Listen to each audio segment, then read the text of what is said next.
Père, nous voulons te dire merci aujourd'hui, ce soir encore, parce que tu nous as maintenu le souffle de vie. Nous voulons dire merci pour tous les auditeurs qui nous écoutent. Souviens-toi de l'œuvre de la croix qui nous a sauvés et qui a détruit devant nous les ténèbres et les a transformés en lumière. Père, nous voulons demander encore ton esprit. Remplis-nous abondamment de ton esprit pour faire ton œuvre, pour parler à ton nom ce soir encore. Nous t'en supplions, Seigneur. Je te donne ma bouche pour parler à ce peuple qui veut écouter maintenant, Seigneur. Transforme les cœurs, visite les cœurs et fais porter le fruit à ton œuvre au nom de Jésus. Nous avons prié. Amen. Alors, nous allons commencer cette tranche par une vision. Comme je suis prophète, quand vous m'écouterez, vous allez vous habituer à des visions. Parce que généralement, nous opérons à partir des visions. Parce que Dieu nous visite à partir des visions. Bien sûr, ces visions devront correspondre à la parole qui est le fondement. Donc tout de suite, je vais vous faire part de cette vision qui a été reçue par moi-même. Le prophète Paul Abraham, il y a quelques années. Écoutez plutôt. Puis, le Seigneur me montra une vision troublante. C'était une figure comme celle qu'on retrouve au défilé, avec 3 personnes devant, suivies par une foule innombrable. Il y avait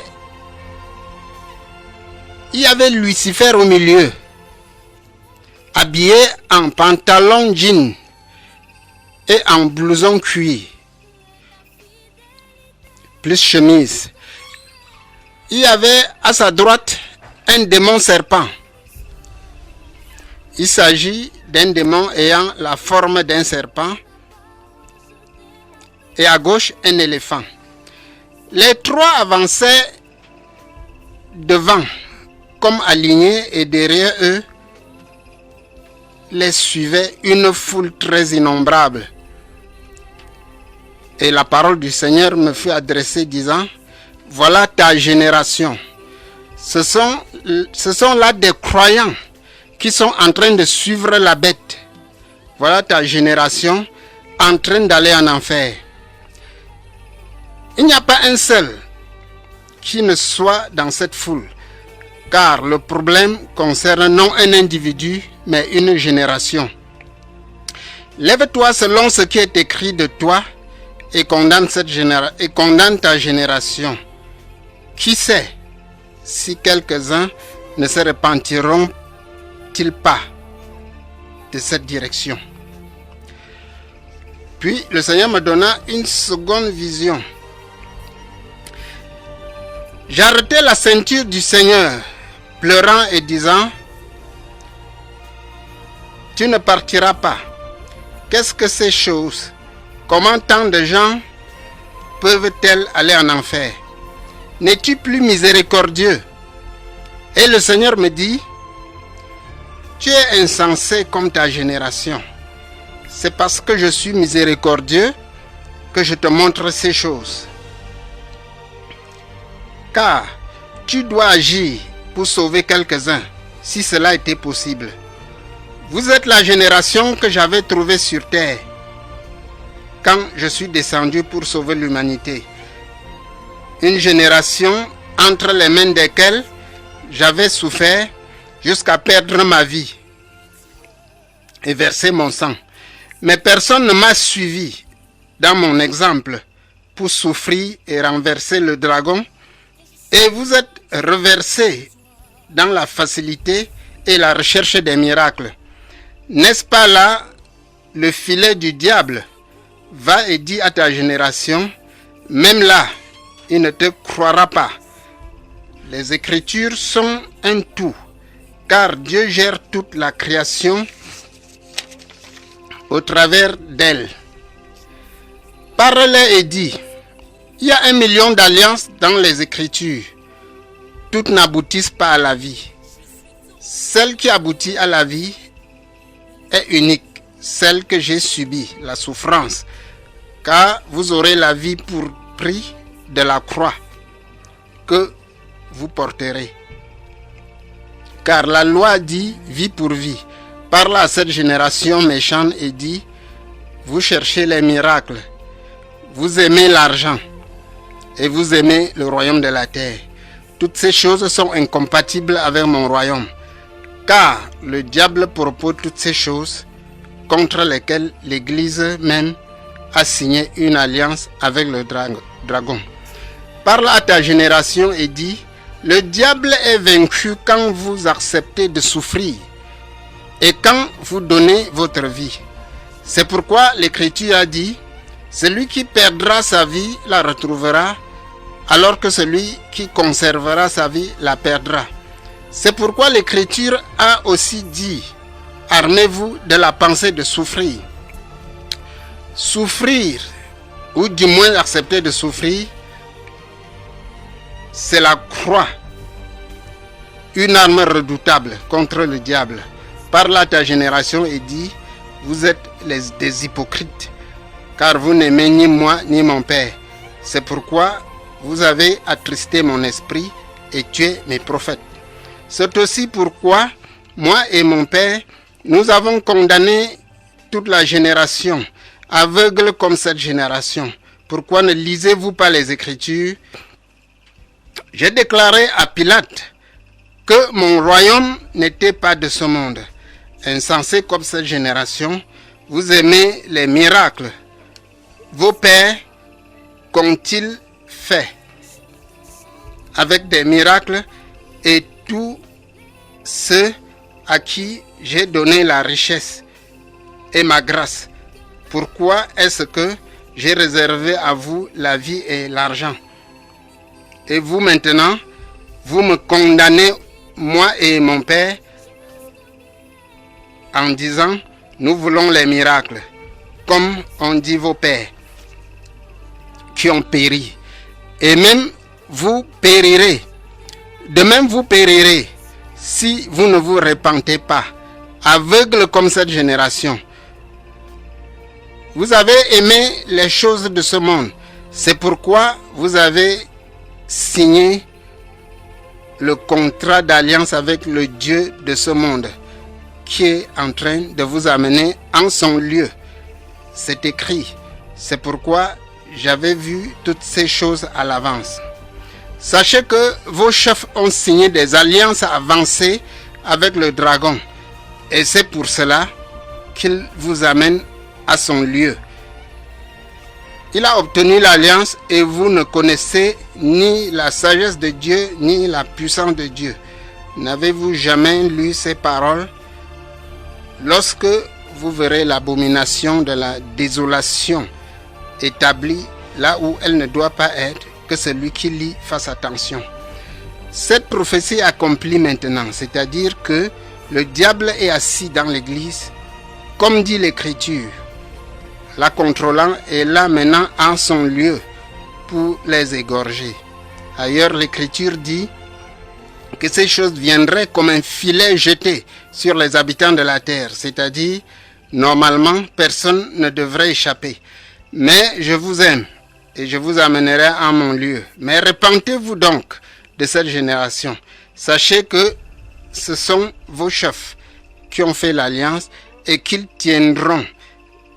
Mais l'Écriture a dit d'avance, partez, partez et sortez de là. Ne touchez rien d'impur. Sortez du milieu d'eux. Purifiez-vous, vous qui portez les vases du Seigneur. Car le Seigneur ira devant vous et le Dieu d'Israël fermera votre marche.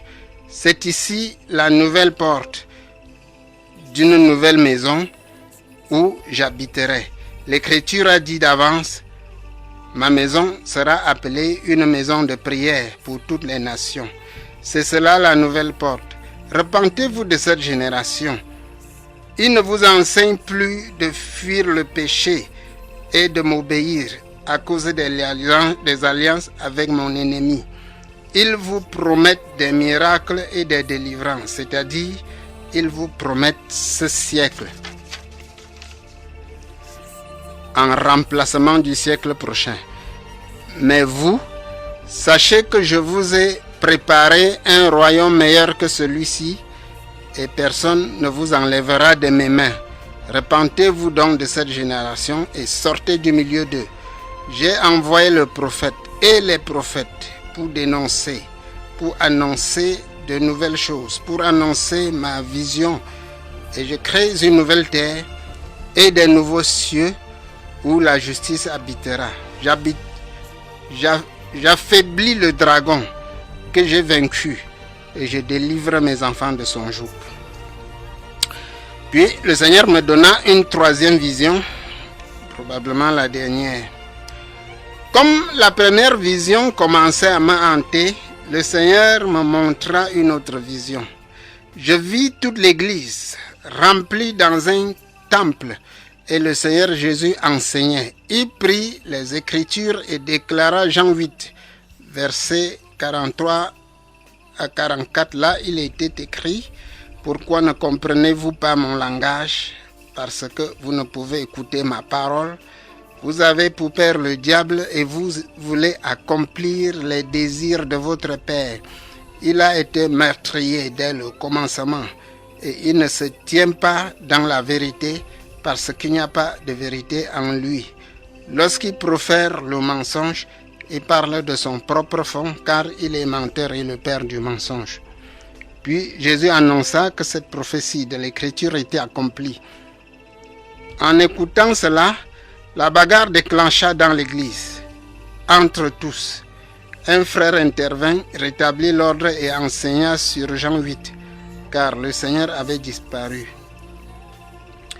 Avez-vous jamais lu dans les Écritures: je suis la lumière du monde. Vous ne connaîtrez jamais ce qui se passe en vous, ni autour de vous, jusqu'à ce que la lumière vienne, c'est-à-dire Jésus-Christ. Ces choses sont très sérieuses et très délicates. Tu es toujours apôtre, prophète, docteur, tu es une église. Tu as une église de 1000 membres. Tu as même une chaîne d'églises réputée et prospère à travers toute la planète. Tu es dans une vision avec le Seigneur. Le Seigneur te parle chaque jour. Tu es un leader sans précédent. Tu es même le meilleur de ta génération. Tu fais de grands miracles, de grandes croisades, de grandes délivrances. Tu fais de grandes campagnes, convertissant des multitudes, attirant de grandes foules. Tu fais de grandes campagnes et tu as des programmes avec le Seigneur. Mais voici le message. Vous avez pour père le diable. Ce que tu dois comprendre tout de suite, c'est que tu n'es pas le corps de Christ, mais tu en es membre. Ce que tu dois comprendre surtout, c'est que tu es condamné, non à cause de ta personne ou de tes œuvres, ou même de ton ministère, mais à cause de ta génération, à cause de l'Écriture qui a dit: la reine du Midi se lèvera au jour du jugement et condamnera cette génération. À cause surtout de celui qui l'a dit, le Fils du Dieu vivant, celui qui a établi l'Église et qui a dit: tu es pierre et sur cette pierre je bâtirai mon Église et les portes du séjour des morts ne prévaudront point contre elle. Celui qui est la lumière du monde, c'est lui qui dit que l'Église a pour père le diable. Cela veut dire que quelque chose, soit les programmes, cela veut dire que quelque chose, soit les programmes, les bonnes œuvres apparentes, les efforts, le diable est établi en lieu saint, en train de piloter l'Église tout entière. Ce n'est pas un péché individuel, mais générationnel. Ne parle pas comme quelques insensés en disant: j'ai mon Église, j'ai ma relation avec Dieu. Car l'Écriture a dit d'avance, quand les fondements sont renversés, le juste que fera-t-il? L'Écriture a dit d'avance que l'Église est bâtie sur le fondement des apôtres et des prophètes. Jésus-Christ lui-même étant la pierre angulaire. Pierre angulaire veut dire boussole, la direction. Nous pourrons aussi déplorer que le diable, étant à la commande, ce soit lui-même nommé les apôtres et les prophètes, etc. Voici maintenant ce que dit celui qui est la pierre angulaire. Je vais envoyer à votre génération de nouveaux apôtres et de nouveaux prophètes.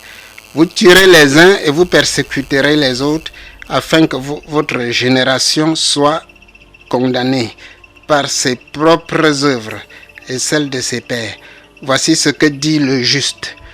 Je vais établir une nouvelle lumière sur la surface de la terre, mais beaucoup ne la percevront pas et périront. Voici ce que déclare le Fils de Dieu. Vous êtes parvenus au jour du jugement. Jour redoutable, jour où les comptes sont redemandés. Depuis Adam, aurez-vous la faiblesse pour percevoir mes envoyés et vous repentir? Voici ce que déclare le Dieu vivant. Vous êtes parvenus au temps de la fin. C'est pourquoi je change de langage, car mes jours sont arrivés. Voici ce que déclare le Fils de Dieu. J'entoure ma créature, car tout ce que j'ai créé est bon. J'aime mieux les hommes, car je les ai créés à mon image.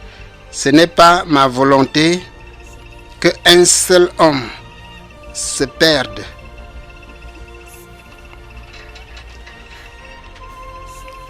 Moins encore un des plus petits qui croient en moi. Mais que faire de ce que tous s'attachent à mon ennemi et complotent contre moi? Cherchez-moi et vous me trouverez. Cherchez mes envoyés. J'ai instauré de nouvelles choses. J'ai instruit un nouveau peuple. Car il y a un reste au milieu de vous qui me reste fidèle. Qu'il soit vigilant. Car je les conduis au pays de leur père, où coule le lait et le miel. Car il est écrit, je crée les nouveaux cieux et une nouvelle terre. Bien-aimés, l'heure est grave. Maintenant, n'attendez pas, car nous sommes au jour du jugement.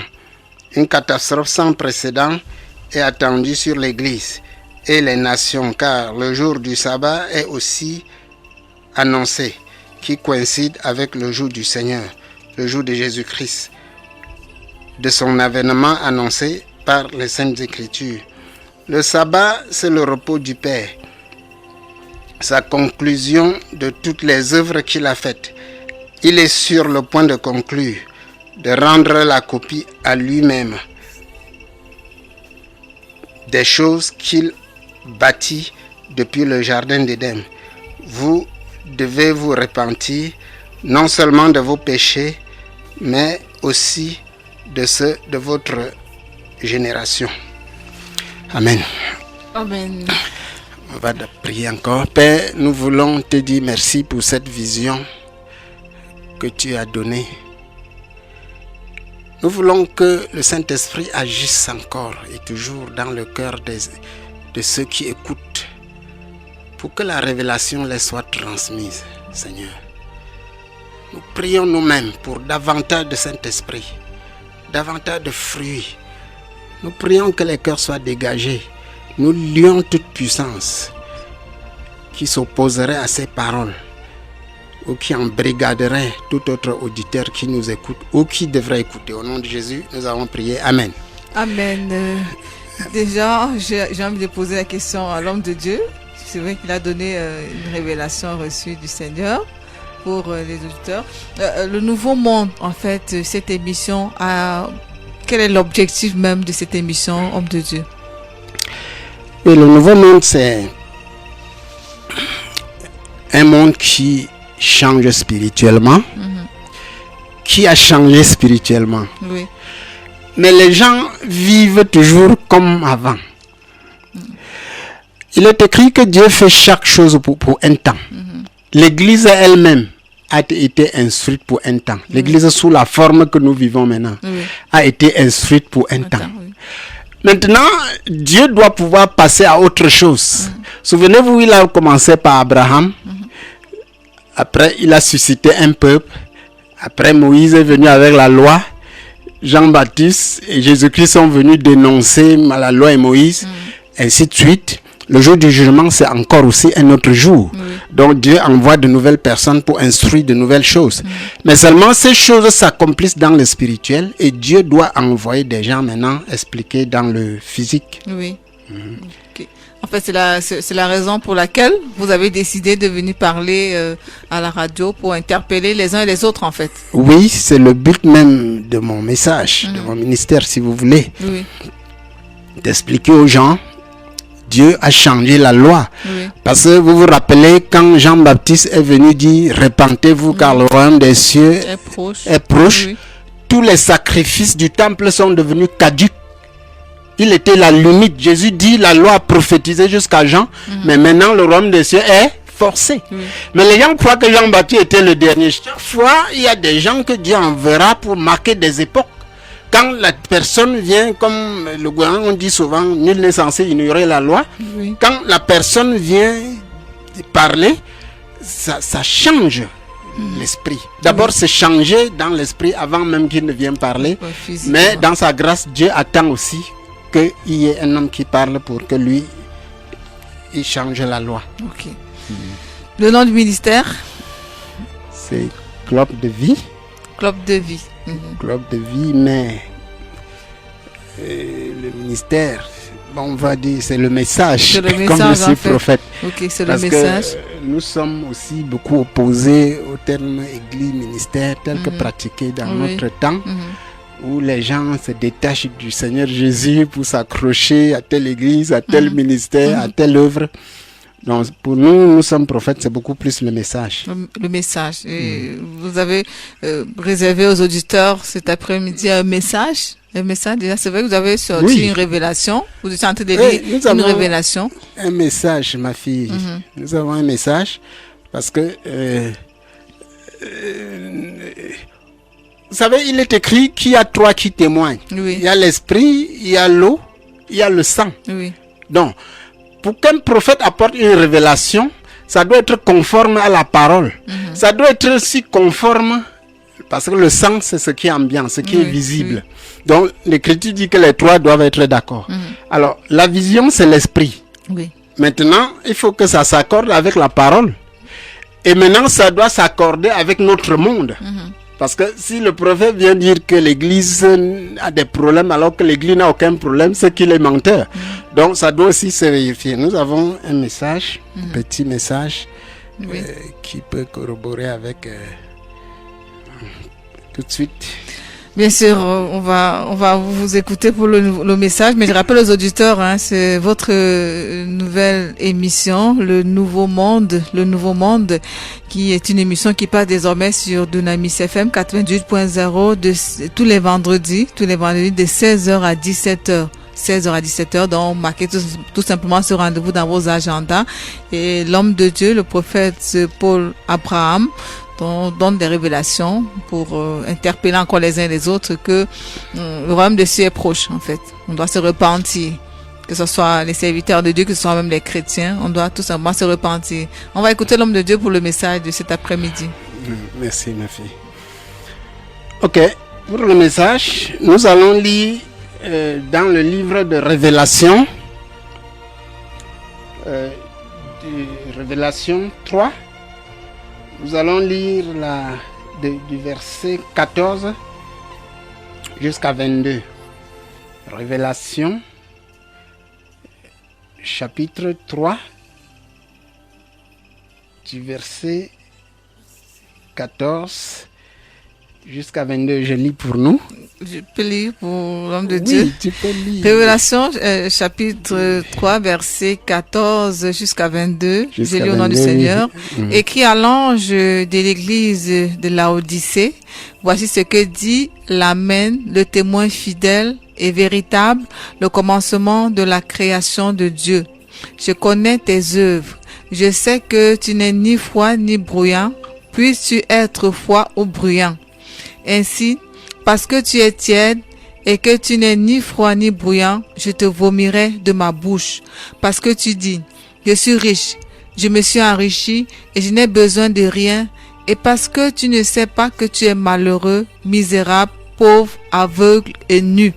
Je te conseille d'acheter de moi de l'or éprouvé par le feu, afin que tu deviennes riche, et des vêtements blancs, afin que tu sois vêtu et que la honte de ta nudité ne paraisse pas, et un collier pour oindre tes yeux, afin que tu vois.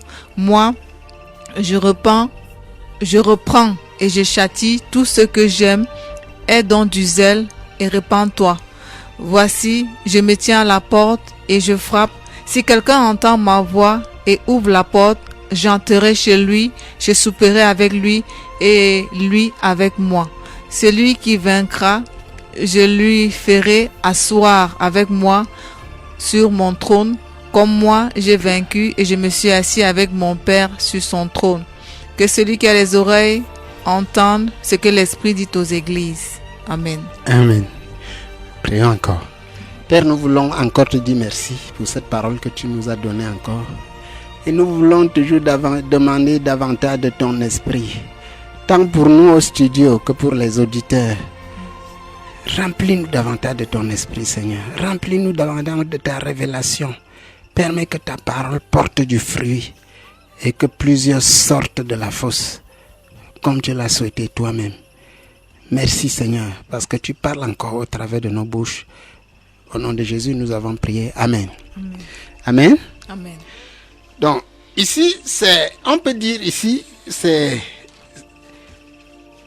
la vision que j'ai eue correspond à cette tranche de l'écriture que nous avons lue. Oui. Et c'est le Seigneur lui-même qui parlait sous la plume de Jean, son prophète. Alors, il a parlé ici de l'église de Laodicée. Et je vais simplement vous rappeler que le Seigneur Jésus, je vous disais tantôt d'abord que l'église avait été envoyée sur terre pour un temps. Comme toute chose est sur terre pour un temps. Alors, dans le livre de Révélation, le Seigneur Jésus-Christ avait donc dévoilé que son église vivrait 7 ans. Je ne dis pas cette année, il dit 7 ans, ça dit 7 périodes, si vous voulez. Donc, le Seigneur Jésus-Christ avait prédit ici que son église allait vivre pendant 7 périodes. Et il y a eu donc 7 lettres. Dans chaque lettre, le Seigneur Jésus essayait d'expliquer ce qui arriverait à chaque génération, à chaque période, ainsi de suite. Et il se trouve maintenant que la lettre à l'église de Laodicée est la lettre qui a été envoyée à la 7e église, c'est-à-dire à la dernière période. Et nous sommes effectivement la dernière période. Donc l'église a fait son temps, l'église a fait son chemin. Et dans cette révélation, comme je vais vous expliquer tout à l'heure, vous allez vous rendre compte que le Seigneur Jésus-Christ lui-même avait prévu la fin de l'église et il avait prévu le pont par lequel il conduirait son peuple plus tard. Mais avant d'y arriver, la prophétie de la 7e lettre est une prophétie qui est bien accommodée à notre génération. Il dit, je connais tes œuvres. Je sais que tu n'es ni froid ni bouillant. Puisses-tu être froid ou bouillant. Donc, les œuvres de Dieu ont atteint leur apogée à notre génération. Il n'y a pas une génération qui aura produit autant de campagnes que notre génération. Qui aurait même investi dans l'œuvre de Dieu. Ou même qui aurait donné autant d'attention que nous. Donc, le Seigneur félicite la génération à cause de ses œuvres. je connais tes œuvres, mais il regrette que l'église ne soit ni froid ni bouillant. Ah, la froideur, vous savez, c'est la mort.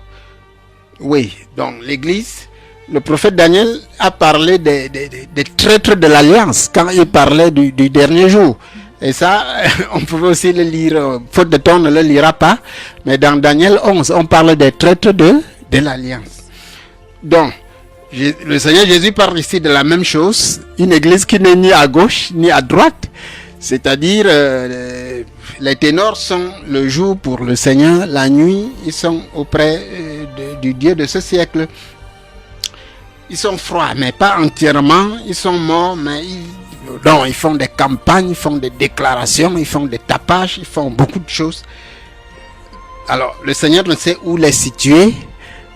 On ne peut pas dire, ils sont à gauche, ils sont à droite.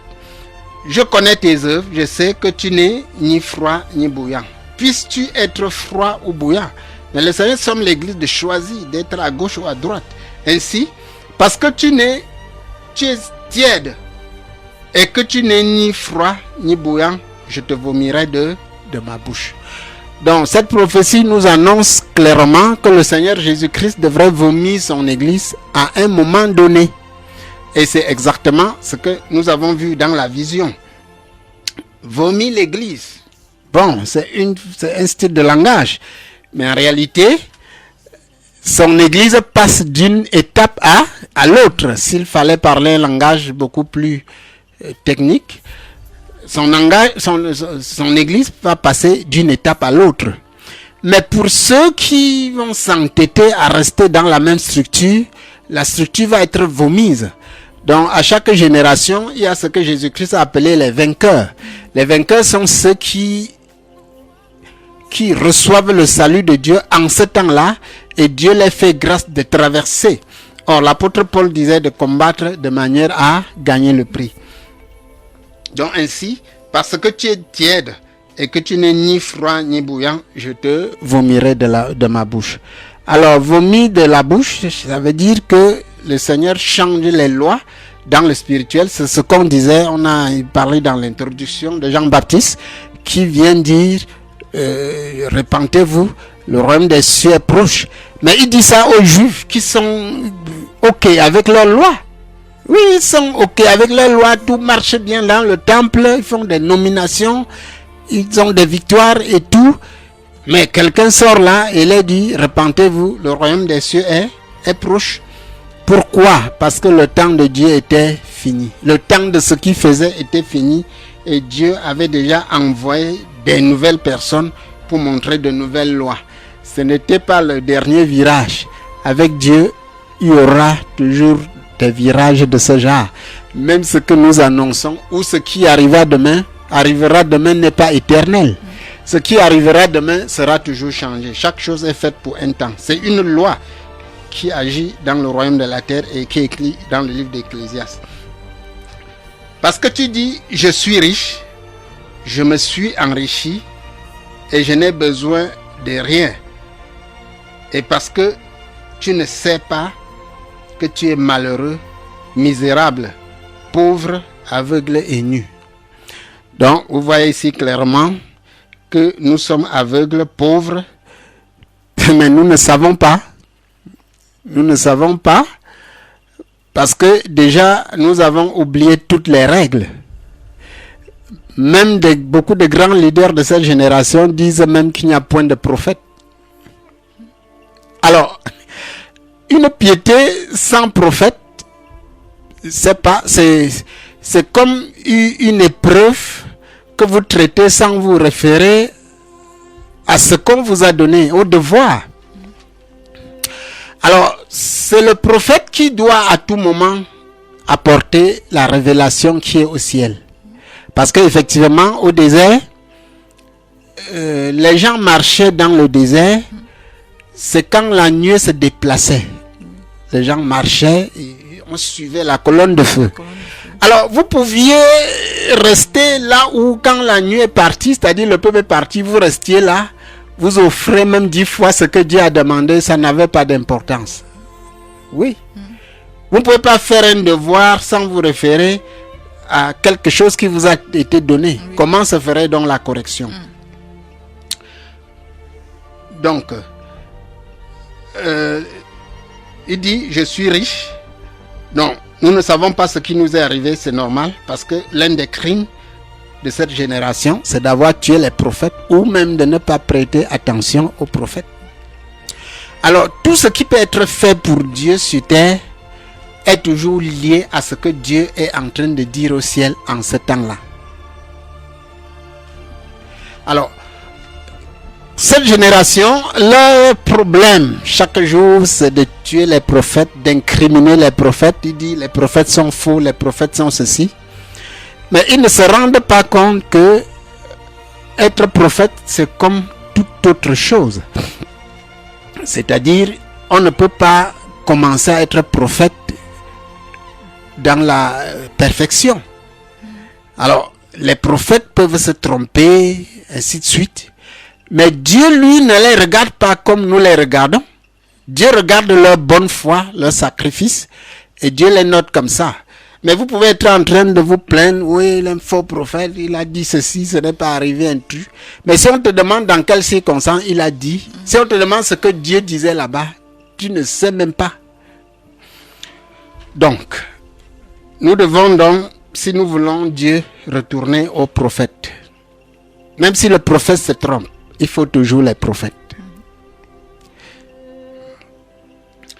Il dit, je te conseille d'acheter de moi de l'or éprouvé par le feu, afin que tu deviennes riche, et des vêtements blancs, afin que tu sois vêtu, et que la honte de ta nudité ne paraisse pas, et un collier pour oindre les yeux, afin que tu vois.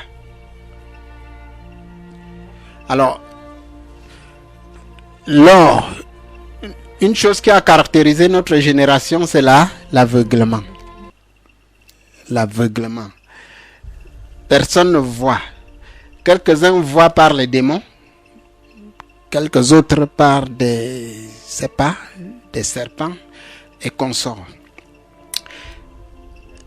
Un sataniste avait défié une sœur. La sœur lui avait laissé un bébé. Quand la sœur est allée en route, le Saint-Esprit a convaincu la sœur de revenir. Et quand la sœur est revenue, le bébé était plutôt avec un gros bois, un gros serpent. La sataniste s'est transformée et elle a demandé à la sœur, avec la grosse Bible que tu portes là, tu ne savais pas que je suis un serpent. Donc, elle a défié la sœur sur la vision spirituelle. Donc, la sœur était comme notre génération. Elle ne cherchait pas à connaître les gens avec qui elle vivait spirituellement, mais elle les connaissait charnellement. Donc, Jésus-Christ dit d'acheter de l'or éprouvé par le feu. L'or éprouvé par le feu ici, c'est... Nous brassons beaucoup d'argent dans nos églises, dans notre système, mais c'est de nul effet. L'or éprouvé par le feu, c'est l'or que Jésus-Christ va donner lui-même. Oui, Jésus-Christ peut donner l'argent lui-même. Mais on peut aussi emprunter 1000 chemins. Donc, il faut déjà apprendre à voir. Apprendre à voir, c'est déjà aussi accepter les prophètes, comme on disait tantôt. Parce que si tu ne peux pas voir toi-même, tu peux te référer à ce que quelqu'un d'autre voit. Je te conseille d'acheter de moi de l'or éprouvé par le feu, afin que tu deviennes riche. Oui, parce que si tu es riche sans Dieu, ta richesse te clouera, ta richesse t'enterrera. Afin que tu sois vêtu et que la honte de ta nudité ne paraisse pas, et un collier pour oindre les yeux, afin que tu voies. Moi, je reprends et je châtie tous ceux que j'aime. Jésus-Christ dit, je reprends et je châtie tous ceux que j'aime. Et donc du zèle. Et vous vous rappelez que dans nos assemblées, on n'aime pas que quelqu'un soit châtié. On n'aime pas quand quelqu'un souffre.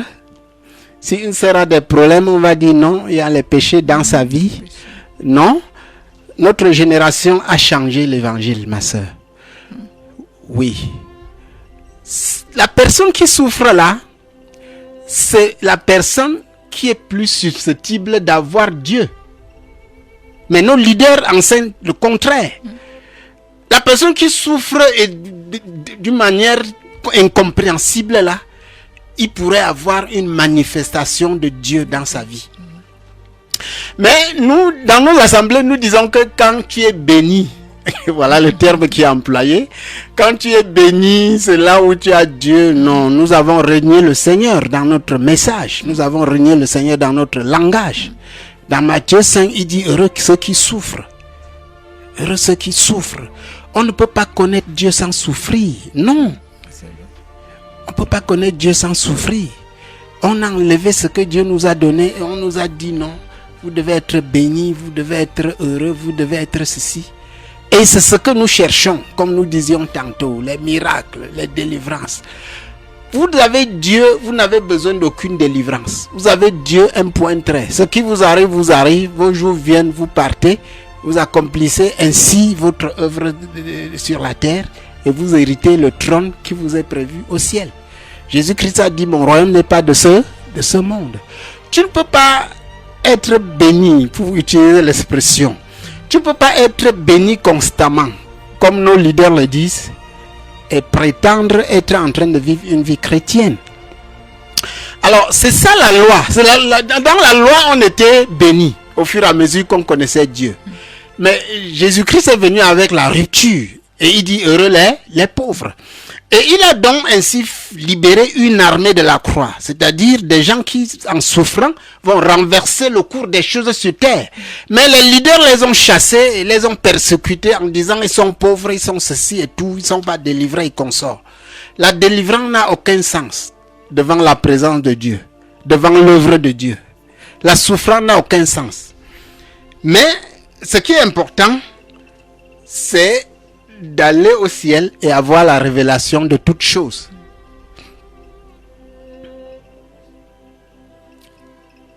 Avoir la révélation. Donc, quand une personne souffre, c'est important, comme dans toutes choses, de consulter le Seigneur sur les buts de sa souffrance.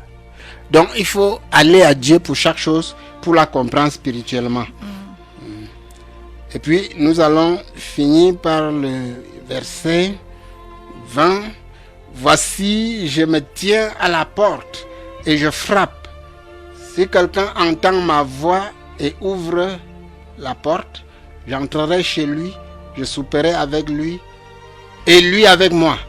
Celui qui vaincra, je le ferai asseoir avec moi sur mon trône, comme moi j'ai vaincu et je me suis assis avec mon Père sur son trône. Que celui qui a des oreilles entende ce que l'Esprit dit aux églises. Ce verset correspond à peu près à l'église qui vient, si vous voulez. Vous voyez, l'église qui vient, l'église qui est sur le terrain est une église plurielle qui est fondée presque sur l'alliance de Moïse. Maintenant, Jésus dit, il va venir à toi dans ton cœur. Si tu entends sa voix, tu ouvres la porte, il va souper avec toi, c'est-à-dire il va faire alliance avec toi.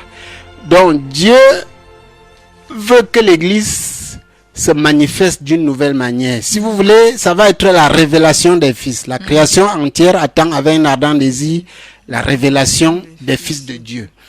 Comme Satan a toujours trouvé une facilité à abrutir une assemblée, à abrutir quelqu'un, c'est-à-dire passer, quand nous sommes là plusieurs, Satan trouvera au moins une personne pour passer par elle et nous atteindre tous. Dieu nous propose une nouvelle alliance et nous verrons les termes de cette alliance dans les autres livres, notamment du prophète Ésaïe et Ézéchiel. Cette alliance va être personnelle où Jésus-Christ lui-même va venir dans ton cœur, faire alliance avec toi dans ton cœur et se manifester en toi depuis ton cœur. C'est en ce temps-là que tu deviendras toi-même l'église et que tu te manifesteras dans les nations. Et ce sera bien sûr la révélation des fils. La révélation des fils. La création entière attend avec un ardent désir la révélation des fils. Les fils sont des personnes que Dieu a formées depuis son trône. Il va les faire manifester sur terre en divers lieux. Mais ils seront contrôlés depuis le trône. Ils ne seront pas corruptibles. Mais l'Église, dans la forme que nous vivons maintenant, c'est difficile parce que un leader même peut être clair. Le diable va toujours lui envoyer une brebis qui viendra lui donner de l'argent, ainsi de suite. Bref, l'alliance plurielle, l'alliance de Moïse, n'est pas une alliance facile. Bon, je vais d'abord m'arrêter ici. S'il y a des questions, s'il y a quelque chose à dire. Il y a eu tellement de révélations données par l'homme de Dieu, déjà. Il a dit il y a la nouvelle église qui vient. Mais ces personnes-là qui disent que peut-être elles n'ont pas besoin d'aller à l'église, bon, peuvent rester à la maison et prier à la maison. Est-ce que c'est ça? Parce qu'actuellement, nous sommes dans l'ère de l'église. C'est vrai, vous avez dit que bientôt l'église va s'en aller pour que le Seigneur montre autre chose. Mais ces personnes-là, est-ce qu'elles sont dans l'erreur? Elles n'ont pas besoin d'aller à l'église, mais elles restent à la maison prier le Seigneur. Elles ne sont pas forcément dans l'erreur. Mais comme on disait tantôt, c'est le trône qui révèle la vérité. Donc, chaque chose qui est dans ta vie, tu dois aller devant le trône. Soit toi-même, soit par un prophète. Parce que il ne faut pas penser que parce qu'on va parler de nouvelle église, l'ennemi sera découragé. Il va pervertir tout jusqu'à la fin. Yes. Donc, la nouvelle alliance va être individuelle. Ça ressemble à ça. Oui. Mais il va de soi que Satan va aussi libérer des choses analogues. Ok, c'est vrai que vous avez dit qu'on doit toujours aller consulter un prophète. Bon, que cette génération passe son temps à tuer les prophètes. Tel prophète c'est un faux, tel prophète a fait ceci, il n'a pas dit la vérité. Mais comment savoir alors, peut-être, comment reconnaître un vrai prophète? Dieu est en train d'installer la nouvelle église dans le cœur de l'homme. Et ça, c'est la première chose que chacun doit savoir. Tu dois savoir que Dieu veut établir l'église dans ton cœur. Jésus l'a dit quand il disait il va détruire le temple fait de main d'homme et susciter une. Donc ça veut dire quoi? Ça veut dire que chacun doit dans le premier temps purifier son cœur. C'est ton cœur qui va te témoigner en toi la vérité. Si ton cœur est tordu, tes choix seront tordus. Et ce serait normal que tu sois dirigé vers les faux prophètes, entre parenthèses. Donc, le niveau de purification de ton cœur te dirigera toujours vers les hommes purs. Ce n'est pas valable seulement pour les croyants, même tous ceux qui sont sur terre. Plus ton cœur est pur, plus ton cœur va t'amener vers des personnes pures. Okay. Et vous avez dit également que lorsqu'on est avec le Seigneur, on n'a plus besoin de délivrance. Vous avez dit que on reste en vie sur terre et jusqu'au moment, jusqu'à l'heure où peut-être on va mourir et puis on va rendre compte à Dieu là-bas. Donc on aura fait notre séjour sur terre. On n'a pas besoin de délivrance. Il n'y a rien à arranger. Non, ce n'est pas dans le sens là. C'est entre guillemets. Ça veut dire quoi? Le Seigneur lui-même nous aime. Et puis, il nous donnera toujours des fardeaux. Certains seront selon lui. Tu vois? Ça veut dire quoi? Certains gens veulent la délivrance par rapport même à des fardeaux que Dieu les a donnés et qui seront pour eux le sujet d'avoir des trônes au ciel. Tu comprends un peu? Donc, la foi fait toutes choses. Quand tu as foi en le Seigneur, tu as foi en son amour, tu sais qu'il te délivre toujours et il te délivrera toujours. Ok, c'est vrai qu'on a tellement posé des questions. Déjà, on a dit, le rassemblement, comment dire, on appelle le club vie. Club vie. Donc, les rassemblements, peut-être les jours de réunion, les jours d'enseignement, c'est quel jour et quel jour. Et puis, on se retrouve où pour parler de la parole de Dieu? Non, c'est pas encore. C'est pas encore. C'est pas encore, mais bientôt. Ça va prendre vie. Même pas. Nous annonçons le message. Et si une personne est intéressée, on va trouver les moyens de lui... De l'enseigner encore. De l'enseigner. De l'encadrer. Si plusieurs personnes sont intéressées, on peut trouver les moyens de les enseigner ensemble et tout. Mais le message a plusieurs vers. Oui. La plupart qui écouteront iront vers le Seigneur. Et en méditant, ils seront visités. Parole de Dieu. Mais d'autres auront besoin de nous pour être initiés dans certaines choses. Et comment faire alors peut-être pour vous rencontrer le prophète? Oui, je réponds au numéro MTN, c'est 651 052 175 651 052 175. Orange, c'est 690 974 585 690 974 585. Donc tous les vendredis, on aura droit aux révélations. Oui. C'est vrai, vous avez lu un livre, c'est une vision que le Seigneur vous a montrée. Oui, c'était une vision. C'était une vision que le Seigneur vous a montrée. Oui. Et c'est livret, on peut retrouver ça où? Peut-être si on a besoin de cela, on se rapproche de vous en fait. On vous appelle. Oui, nous avons ça. Nous avons ça. C'est un livret que nous avions sorti en 2010. 2010, ok. La vision dont je vous ai parlé date de 2010. Parce que nous avons pris beaucoup de temps devant le Seigneur. Oui. Enfin, Jésus-Christ parle d'entrer par la porte. D'entrer par la porte, oui. Non d'entrer par la fenêtre. Oui. Donc c'est une petite brochure qui parle de cette vision que le Seigneur m'avait donnée. Et comme c'est maintenant que je commence le message, je commence donc par ça. Ok. C'est vrai, nous avons ça. Ok. Homme de Dieu, nous sommes arrivés au thème, il est 17h. Il est 17h, on va se retrouver vendredi prochain. Oui. Vendredi prochain, 16h. Je vous remercie. Et je remercie tous ceux qui ont écouté en priant qu'ils aient à méditer pour entrer dans de plus grandes profondeurs. Parce que Dieu veut qu'on ramène les gens à lui et non à nous-mêmes. Donc, important. J'en viens à nous. C'est toujours pour qu'on les ramène au Seigneur.